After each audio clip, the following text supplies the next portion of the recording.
అవకాశాలు, అలాగే fashion designing, aviation, animation, fine arts, రకరకాల ఆప్షన్స్ అవైలబిలిటీ ఉన్నాయండి.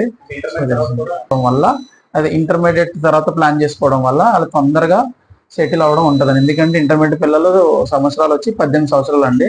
21, 22కి వాళ్ళ బ్యాచిలర్స్ అయితే కానీ, వాళ్ళ డిప్లొమా అయితే కానీ, వాళ్ళ డిగ్రీ అయితే కానీ కంప్లీట్ అయిపోవడం జరుగుతుంది.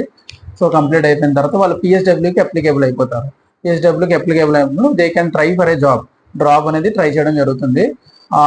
అది కంట్రీ బట్టి ఇయర్స్ పిహెచ్డబ్ల్యూ ఉంటుంది. ఒక్కొక్క కంట్రీకి ఒక్కొక్కలా ఉంటుంది.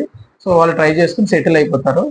జాబ్ తెచ్చుకున్నట్టయితే ఆ తర్వాత వాళ్ళు ఫ్యూచర్లో ప్లాన్ చేసుకోవడానికి అవకాశం ఉంటుందండి. మాస్టర్స్ చేయొచ్చా లేదా, లేకపోతే ఇలా జాబ్లో కంటిన్యూ అవ్వచ్చా అనేది అవకాశం ఉంటుంది. ఇక్కడ పేరెంట్స్ కూడా త్వరగా సెటిల్ అవ్వకపోవడం వల్ల నెక్స్ట్ ఫ్యూచర్ మాస్టర్స్ చేసుకోవాలా లేకపోతే మ్యారేజా అనే అవకాశాలన్నీ కూడా కొంచెం ఎర్లీగా స్టార్ట్ అవుతాయండి.